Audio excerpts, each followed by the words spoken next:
Hello students, मैं आपकी पूजा ma'am आप सभी का शांतिकुंज ऑनलाइन क्लासेस में स्वागत करती हूँ।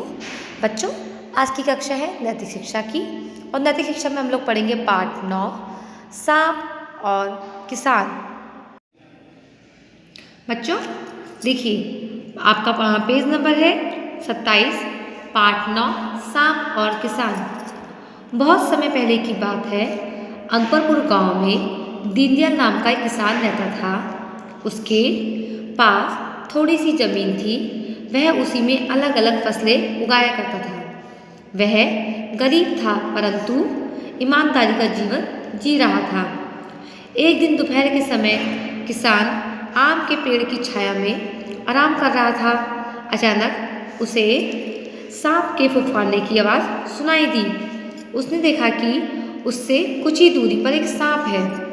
सांप अपने बिल के पास फन फैलाए बैठा था। किसान भयभीत हो गया। वह धीरे से उठकर वहाँ से चला गया। उसने सोचा, यह एक दयालु सांप है, इस कारण इसने मुझे डसा नहीं। मुझे इसे अवश्य कुछ खिलाना चाहिए। किसान अपने घर गया और वहाँ से एक कटोरा दूध ले आया। दूध का कटोरा सांप के समीप रखकर वह चला गया। अगले दिन किसान अपने खेत पर गया। उसे अपने कटोरे में सोने का एक सिक्का मिला। इस प्रकार वह प्रतिदिन सांप को एक कटोरा दूध लाता और बदले में एक सोने का सिक्का पाता। उसकी आर्थिक स्थिति सुधर गई। उसने एक बड़ा खेत और एक नया बड़ा मकान खरीद लिया। एक दिन किसान को समीप के एक गांव जाना पड़ा। जाते समय उसने अपने बेटे से कहा, सांप को दूध पिलाना मत भूलना। किसान के बेटे ने कटोरे में दूध पेड़ के नीचे रख दिया और चला गया। कुछ देर बाद जब वह लौटा तो उसे कटोरे में सोने का एक सिक्का मिला। उसने सोचा कि सांप का बिल अवश्य ही सोने के सिक्कों से भरा हुआ है, इसलिए उसने सांप को मारकर सोने के सारे सिक्कों पर एक ही बार में लेने का निर्णय लिया। यह सोचकर किसान के बेटे ने सांप पर छड़ी से प्रहार किया। इससे सांप अत्यधिक क्रोधित हो गया। उसने किसान के बेटे को डस लिया। किसान का बेटा मर गया। जब किसान लौटा तो अपने बेटे की मृत्यु के बाद उसे बहुत दुख हुआ। अगले दिन वह दूध का कटोरा लेकर सांप के पास गया, लेकिन सांप अपने बिल से बाहर नहीं आया।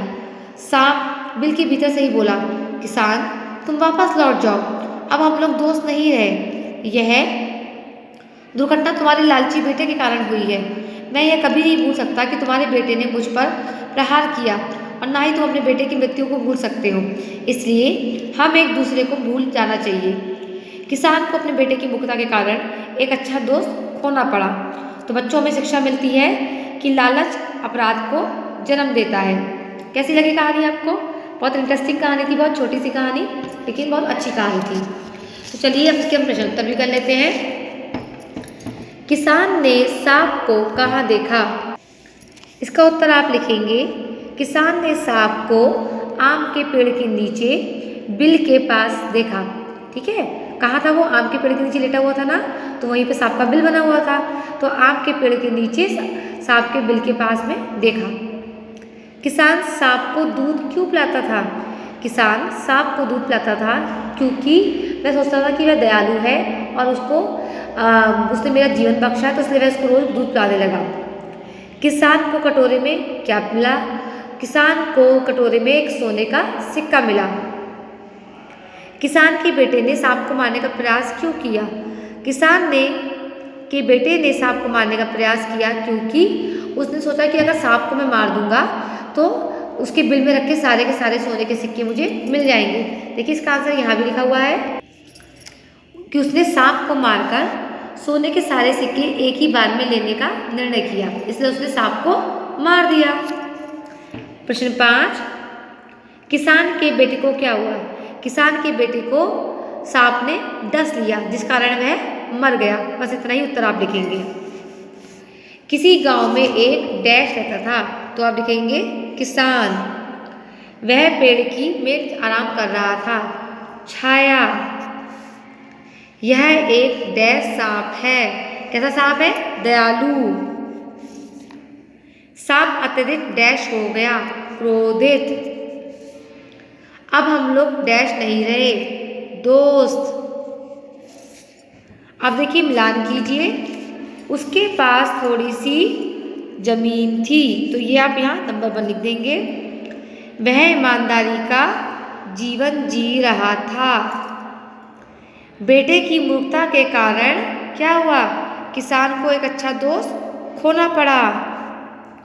उसकी आर्थिक स्थिति सुधर गई। किसान को दूसरे गांव जाना पड़ा। तो बच्चों हमारा लेसन पूरा हो गया, एक्सरसाइज पूरी करवा दी है। ये सब आप अपनी कॉपी में कर लीजिएगा। हम लोग फिर नेक्स्ट वीडियोस में मिलते हैं, तब तक के लिए बाय बाय।